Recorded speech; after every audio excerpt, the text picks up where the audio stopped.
Welcome to GK Madhu sir online classes. మనం ప్రతిరోజు daily current affairs evening 7కు మన YouTube ఛానల్లో అప్లోడ్ చేయబడును. ప్రతిరోజు కూడా ఉంటుంది. మీరు చేయాల్సిన పని ఒకటే, దాన్ని లైక్ చేయండి, షేర్ చేయండి, కామెంట్ చేయండి. ఎవరన్నా కొత్తగా మన యూట్యూబ్ ఛానల్ చూస్తున్న వాళ్ళు ఎవరైనా ఉంటే సబ్స్క్రైబ్ చేసుకోండి. అలానే మన యాప్ను కూడా తీసుకోండి. ప్లేస్టోర్లోకి వెళ్ళి GK Madhu sir online class అనే యాప్ను కూడా డౌన్లోడ్ చేసుకోండి. అందులో జీకే కరెంట్ అఫైర్స్ కోర్స్ మీకు అవైలబుల్ ఉంది. జస్ట్ 149 రూపీస్కి, 149 రూపాయలకే ఆ యాప్ అవైలబుల్ ఉంది. దాంతోపాటు ఇండియన్ హిస్టరీ కూడా స్టార్ట్ కాబోతుంది. ఇండియన్ హిస్టరీ ఓవరాల్గా ఎంసీక్యూ, ఓవరాల్గా యాన్సన్, మిడ్వల్, మోడర్న్ మూడింటి మీద కలిపి ఎంసీక్యూ కూడా స్టార్ట్ కాబోతుంది. జస్ట్ 100 రూపీస్కే ఎంసీక్యూను కూడా స్టార్ట్ చేయబోతున్నాను. దాని డీటెయిల్స్ మీకు రేపు ఈవినింగ్ క్లాస్లో మీకు అనౌన్స్ చేస్తాను. దాంతోపాటు ఇంకోటి పాలిటీకి సంబంధించి టోటల్ ఇంపార్టెంట్ ఆర్టికల్స్, 1వ ఆర్టికల్ నుంచి 395 ఆర్టికల్ వరకు 395 ఆర్టికల్స్లో రాజ్యాంగ అమలులోకి వచ్చే ఉన్న ఆర్టికల్స్ 395, ఆ 395 1 to 395 ఆర్టికల్స్లో ఇంపార్టెంట్ ఆర్టికల్స్ కొన్ని తీసుకొని దానికి మళ్ళీ ఎక్స్ప్లెనేషన్ టోటల్గా ఒక ఆర్టికల్ తీసుకుంటాం, అలా ఎక్స్ప్లెయిన్ చేయబడును. అది కూడా ఒకటి స్టార్ట్ చేయబడును. ఓకేనా? రైట్. ఫస్ట్ అందరూ వీడియోని లైక్ చేయండి. Okay, right. ఈరోజు కరెంట్ అఫైర్స్ టాపిక్స్ ఏమేమి ఉన్నాయో ఒకసారి డిస్కషన్ చేద్దాం. ఫస్ట్ వన్, ప్రధానికి ప్రిన్సిపల్ సెక్రటరీగా, మన ప్రధానమంత్రి నరేంద్ర మోదీకి ప్రిన్సిపల్ సెక్రటరీగా ఒక న్యూ పర్సన్ రావడం జరిగింది. ఆల్రెడీ ఒక పర్సన్ ఉన్నాడు, ప్రమోద్ కుమార్ మిశ్రా. ప్రజెంట్ ఉన్న వ్యక్తి ప్రమోద్ కుమార్ మిశ్రా ప్రిన్సిపల్ సెక్రటరీగా ఉన్నాడు. ఈ ప్రమోద్ కుమార్ మిశ్రాతో పాటు మరొక సెకండ్ పర్సన్ ప్రధానికి ప్రిన్సిపల్ సెక్రటరీగా ఈరోజు బాధ్యతలు, నిన్న 2025 ఫిబ్రవరి 22వ తారీఖున ఆ బాధ్యతలు స్వీకరించిన వ్యక్తి ఎవరంటే శక్తికాంత్ దాస్ బాధ్యతలు స్వీకరించాడు. దీనికి ప్రధానమంత్రి నరేంద్ర మోదీకి ప్రిన్సిపల్ సెక్రటరీగా బాధ్యతలు స్వీకరించాడు. ఎవరు? మన ఆర్బీఐ మాజీ గవర్నర్ ఈ Shaktikant Dasu 1980 batch IAS officer, 1980 IAS officer batch officer. ఈయన ప్రధానికి ప్రిన్సిపల్ సెక్రటరీగా బాధ్యతలు స్వీకరించాడు. ఈ శక్తికాంత్ దాసు తన జీవిత కాలంలో నిర్వహించిన పదవులు, ఏమేం పదవులు నిర్వహించాడు అనే విషయాలు చూస్తే, ఒకటి, ఎరువుల కార్యదర్శిగా పనిచేశాడు శక్తికాంత్ దాస్ అనే వ్యక్తి, ఎరువుల కార్యదర్శిగా. రెండవది, రెవెన్యూ కార్యదర్శిగా పనిచేశాడు, రెవెన్యూ కార్యదర్శిగా. 3, ఆర్థిక వ్యవహారాల కార్యదర్శిగా కూడా పనిచేశాడు. ఎవరు? శక్తికాంత్ దాస్. అలానే 15వ ఆర్థిక సంఘం సభ్యునిగా పనిచేశాడు. అలానే G20 అనే సంస్థకు భారత షర్పా అంటే ప్రతినిధిగా, G20 అనే సంస్థకు భారత ప్రతినిధిగా పనిచేశాడు. అలానే ఆర్బీఐకి గవర్నర్ గా కూడా పనిచేశాడు. ఎవరంటే శక్తికాంత్ దాస్. ఈ శక్తికాంత్ దాసు ఎరువుల కార్యదర్శిగా 2013 నుండి 14 వరకు పనిచేశాడు. రెవెన్యూ కార్యదర్శిగా 2014 నుండి 15 వరకు పనిచేశాడు. ఆర్థిక వ్యవహారాల కార్యదర్శిగా 2015 నుండి 17 వరకు పనిచేశాడు. 15వ ఆర్థిక సంఘం సభ్యుడిగా 2017 నుండి 18 వరకు పనిచేశాడు. ఆ తర్వాత G20 అనే సంస్థకు భారత ప్రతినిధిగా షర్పాగా 2017 నుండి 18 వరకు పనిచేశాడు.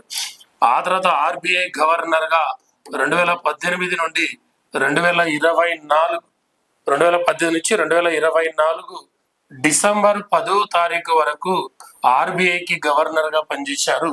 ఎవరంటే శక్తికాంత్ దాస్. ఆ శక్తికాంత్ దాసే ప్రధానమంత్రికి ప్రిన్సిపల్ సెక్రటరీగా నియమితులు కావడం జరిగింది. ఆర్బీఐకి 25వ గవర్నర్ గా పనిచేసిన Shaktikant Das 1980 batch IAS officer ఇతను. మరి 25వ ఆర్బీఐ గవర్నర్ గా పనిచేశాడు. 25వ ఆర్బీఐ గవర్నర్ గా పనిచేశాడు. ప్రజెంట్ 26వ ఆర్బీఐ గవర్నర్. 26వ ఆర్బీఐ గవర్నర్ ఎవరు?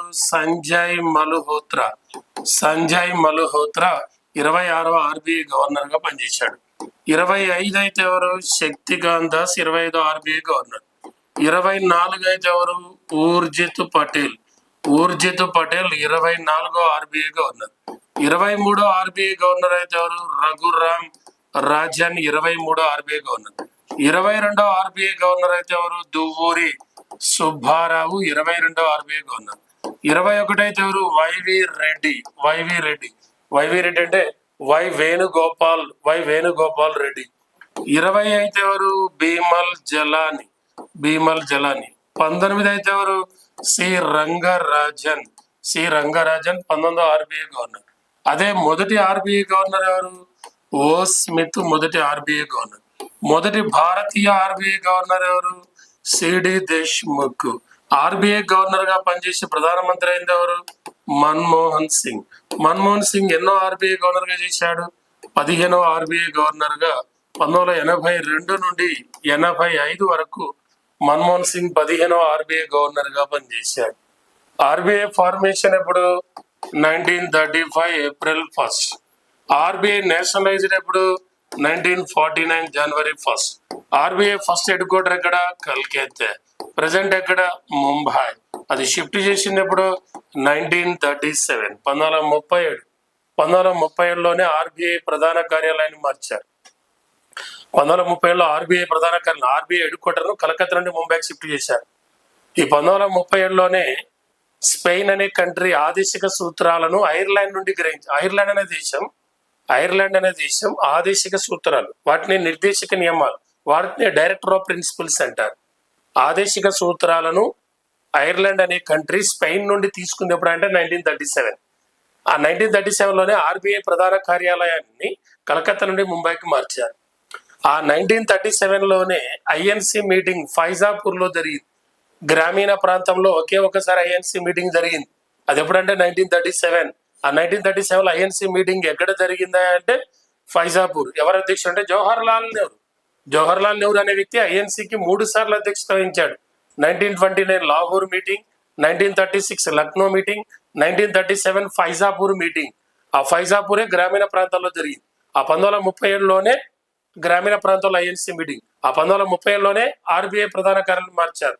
ఆ 1937లోనే ఐర్లాండ్ స్పెయిన్ నుండి ఆదేశ సూత్రాలు గ్రహించింది. మరి మనం ఆదేశిక సూత్రాలు ఏ కంట్రీ నుంచి తీసుకున్నాం అంటే ఐర్లాండ్ నుండి మనం ఆదేశ సూత్రాలు గ్రహించాం. మనం ఐర్లాండ్ నుంచి 3 అంశాలను గ్రహించాం మన రాజ్యాంగంలో. ఒకటి ఆదేశిక సూత్రాలు, రెండోది రాష్ట్రపతి ఎన్నిక విధానము, 3 రాజ్యసభకు రాష్ట్రపతి 12 మందిని నామినేట్ చేసే విధానం. ఈ 3 అంశాలు మనం ఐర్లాండ్ నుండి గ్రహించాం. మరి రాష్ట్రపతి రాజ్యసభకు 12 మందిని నామినేట్ చేస్తాడన్నాం. ఏ ఆర్టికల్ ప్రకారం? అది 80 సబ్ క్లాస్ 3 ఆర్టికల్ ప్రకారం రాజ్యసభకు రాష్ట్రపతి 12 మందిని నామినేట్ చేస్తాడు. మరి ఐర్లాండ్ నుంచి ఇండియాకు వచ్చిన మహిళలు ఎంతమంది? 2 ఉన్నారు. 1893లో అనిబిసెంట్ వచ్చింది. 1898లో మార్గరెట్ నోబుల్ వచ్చింది. ఆ మార్గరెట్ నోబుల్కే స్వామి వివేకానంద సిస్టర్ నివేదిత అనే పేరు పెట్టాడు. ఆ అనిబిసెంట్ అసలు పేరు ఏంది? అన్నీవుడ్. ఆ అనిబిసెంటే 1916లో హోమ్ రూల్ ఉద్యమాన్ని మద్రాసులో ప్రారంభించింది. ఆ అనిబిసెంటే 1917లో ఐఎన్సీకి అధ్యక్షత వహించింది. ఆ 1917లో ఐఎన్సీ మీటింగ్ ఎక్కడ జరిగింది? కలకత్తా. ఆ అనిబిసెంట్ దత్తపుత్రుడనే జిడ్డు కృష్ణమూర్తిని పిలుస్తారు. ఓకేనా? రైట్. ఇది దీనికి సంబంధించి లింక్ పాయింట్స్ ఇలా ఉంటుంది. మరి మన క్లాస్ ప్రతి దానికి ఒకటి లింక్ ఉంటుంది. మనం డైరెక్ట్ చదువుకుంటూ పోతాం, డైరెక్ట్ చదువుతుంటే నేను చెప్పేటప్పుడు కొన్నిసార్లు మీకు ఇబ్బంది కలుగుతుంది. సార్ ఏం సార్ ఈ పాయింట్ అలా, ఇది ఇలా అంటే మరి చదువు అంటే అదే నువ్వు చదివినట్టు ఒకటే రాష్ట్రపతి ద్రౌపది ముర్ము, ఉపరాష్ట్రపతి జగదీప్ ధంకర్, అంతేనా? మైండ్ను మనం ఇక్కడ ఎంత టార్చర్ పెడితే ఎగ్జామ్లో అంత సుఖపడతాం. చదివేటప్పుడు మన మనసుకి ఇబ్బంది కలిగిస్తేనే అది జీవితంలో గొప్ప స్థాయికి పోతాం. చదివేటప్పుడు ఆనందం కలిగితే ఏది రాదు. తినేటప్పుడు తిండి నోరుకు రుచిగా ఉంటే అది నా ఆరోగ్యాన్ని ఖరాబ్ చేస్తుంది. చదివేటప్పుడు మనసుకు ఆనందం కలిగిస్తే అది ఎగ్జామ్లో ఉపయోగపడదు. ఎంటర్టైన్మెంట్. అది చదివేటప్పుడు మనసుకు ఆనందం కలిగిస్తే అది ఎంటర్టైన్మెంట్. చదివేటప్పుడు మనసుని ఇబ్బంది పెడితే నీ జీవితాన్ని మార్చేదని గుర్తుపెట్టుకోవాలి. ఓకేనా? రైట్. ఇదొక పాయింట్. మనం డిస్కషన్ చేసిన పాయింట్ ఏంటంటే ప్రధానికి ప్రిన్సిపల్ సెక్రటరీగా మహానుభావుడు ఈయన శక్తికాంత్ దాస్ రావడం జరిగింది. ఈయన సెకండ్ పర్సన్. ప్రమోద్ కుమార్ మిశ్రాతో పాటు ఈయన కూడా పనిచేస్తాడు. ఆ శక్తికాంత్ దాస్ ఆర్బీఐ గవర్నర్ ఆయన నిర్వహించిన పదవులు ఏంటంటో కూడా మనం చెప్పుకోవడం జరిగింది. ఓకేనా? రైట్. ఇది ఒక పాయింట్. మనం డిస్కస్ చేసిన పాయింట్ లో ఇది ఒకటి. నెక్స్ట్ మరొకటి చూద్దాం. నెక్స్ట్ది డార్జిలింగ్ జూలో మొట్టమొదటి వన్యప్రాణుల బయో బ్యాంకును ప్రారంభించారు. డార్జిలింగ్ జూలో మొట్టమొదటి వన్యప్రాణుల బయో బ్యాంక్.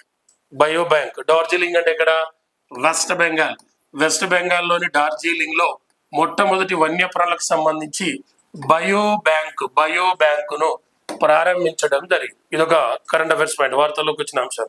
దీనికి ఈ డార్జిలింగ్ జూలో మొట్టమొదటి వన్యప్రాణుల బయో బ్యాంక్ ఎవరు పేరు పెట్టారంటే Padmaja Naidu Himalayan zoological park. దీనికి ఉన్న పేరు ఏంటంటే Padmaja Naidu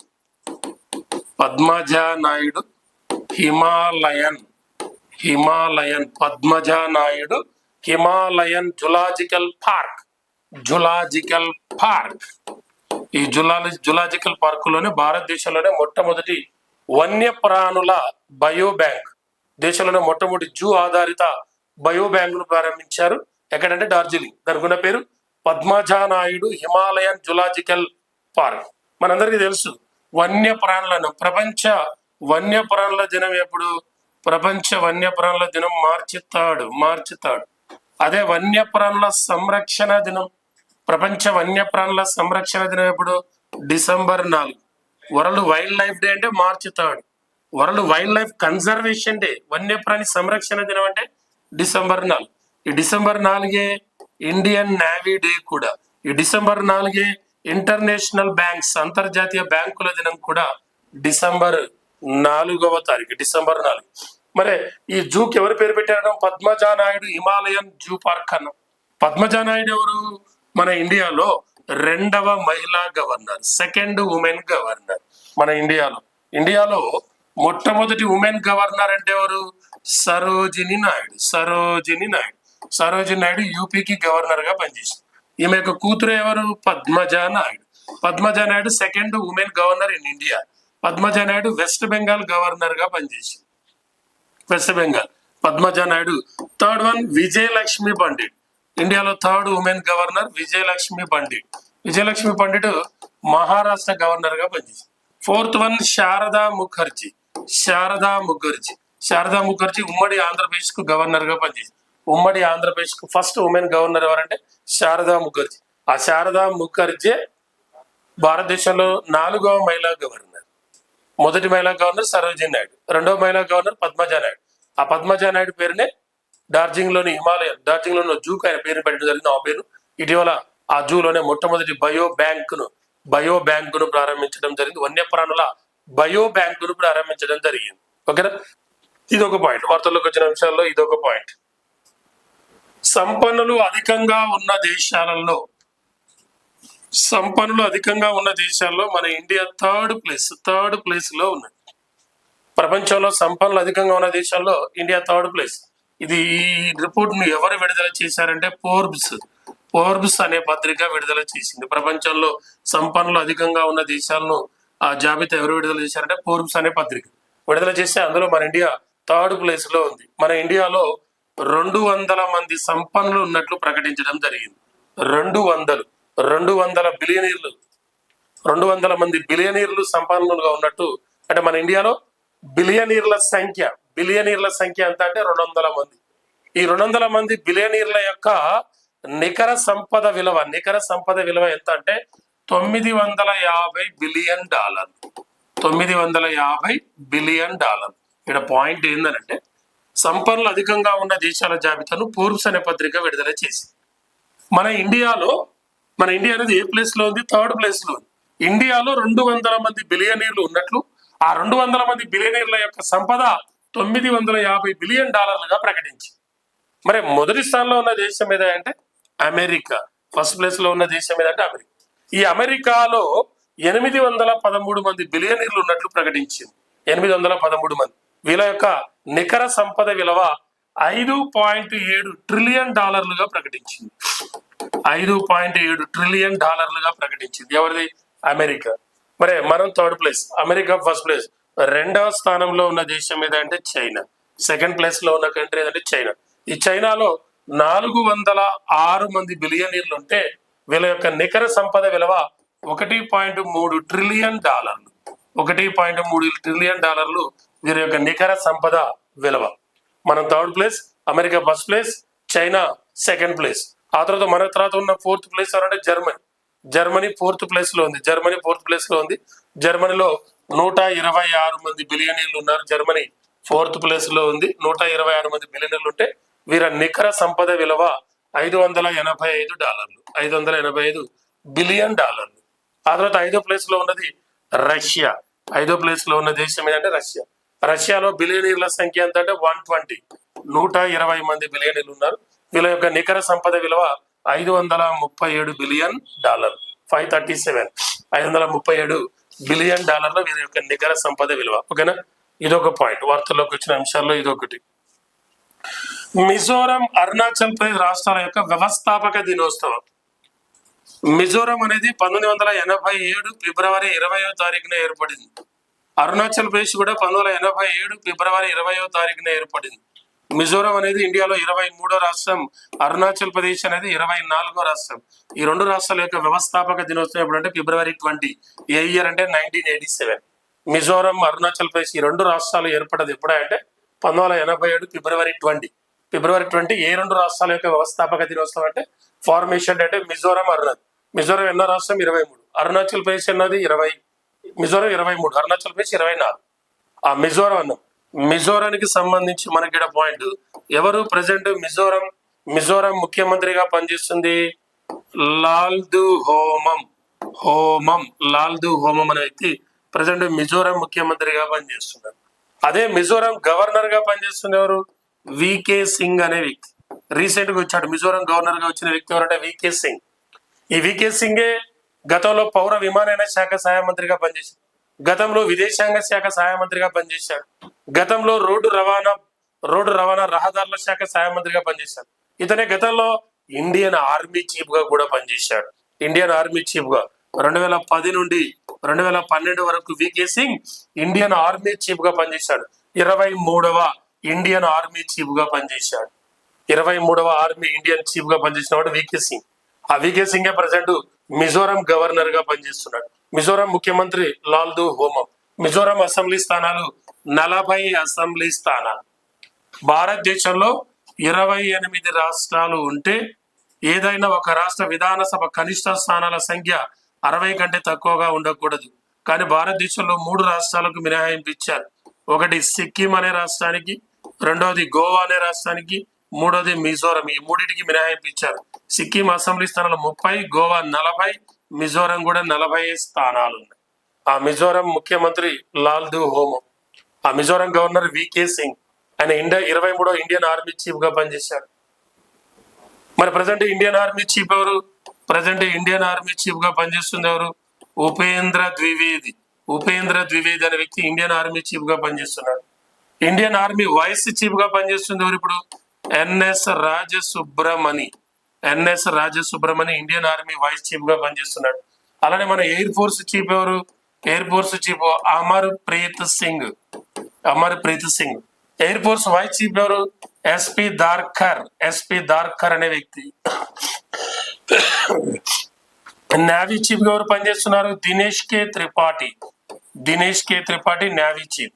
navy vice chief గా పనిచేస్తున్న వ్యక్తి ఎవరు? Present navy vice chief Krishna Swaminathan navy vice chief గా పనిచేస్తున్నాడు.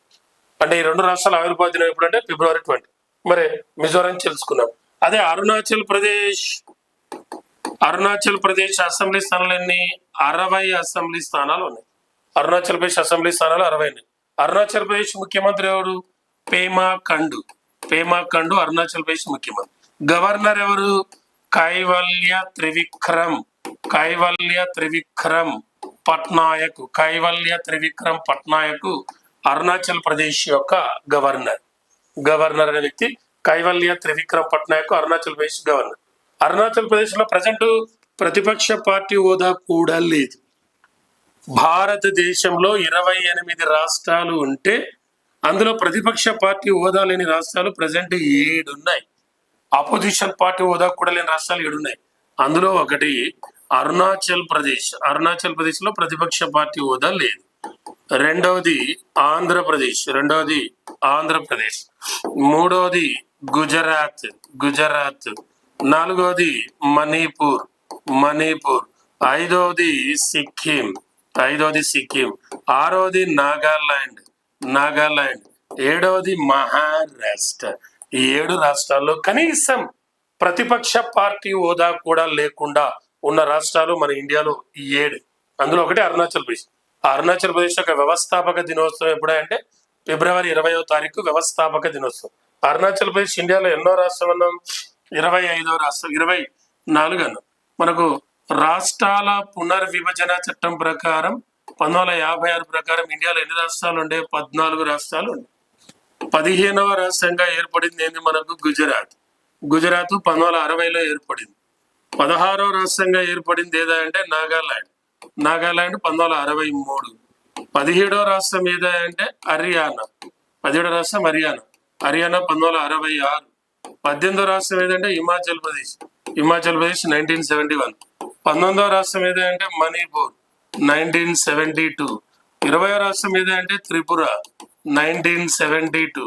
21వ రాష్ట్రం ఏదా అంటే మేఘాలయ 1972. 22వ రాష్ట్రం ఏదా అంటే సిక్కిం 1975. 23వ రాష్ట్రం ఏదా అంటే మిజోరం 1987. 24వ రాష్ట్రం ఏదా అంటే అరుణాచల్ ప్రదేశ్ 1987. 25వ రాష్ట్రం ఏదా అంటే గోవా 1987. 26వ రాష్ట్రం ఏదా అంటే Chhattisgarh 2000 November 1. 27 Uttaranchal 2000 November 9. 28 Jharkhand 2000 November 15. 29 Telangana 2014 June 2. Present 28 రాష్ట్రాలే ఉన్నాయి. జమ్మూ కాశ్మీర్ కేంద్ర పాలిత ప్రాంతంగా మార్చడంతో రాష్ట్రాల సంఖ్య 28 అయిపోయింది. ఓకేనా? ఇదొక పాయింట్ వార్తల్లోకి వచ్చింది. నెక్స్ట్, ఏఐఐటి 31వ వ్యవస్థాపక దినోత్సవం. ఏఐఐటి అన్న army institute of technology. AIIT అంటే ఆర్మీ ఇన్స్టిట్యూట్ ఆఫ్ టెక్నాలజీ. 2025 ఫిబ్రవరి 24వ తారీఖున ఏఐఐటి 31వ వ్యవస్థాపక దినోత్సవం సందర్భంగా 31వ ఏఐటి వ్యవస్థాపక దినోత్సవం సందర్భంగా ఈ ఏఐటి జీవిత సాఫల్య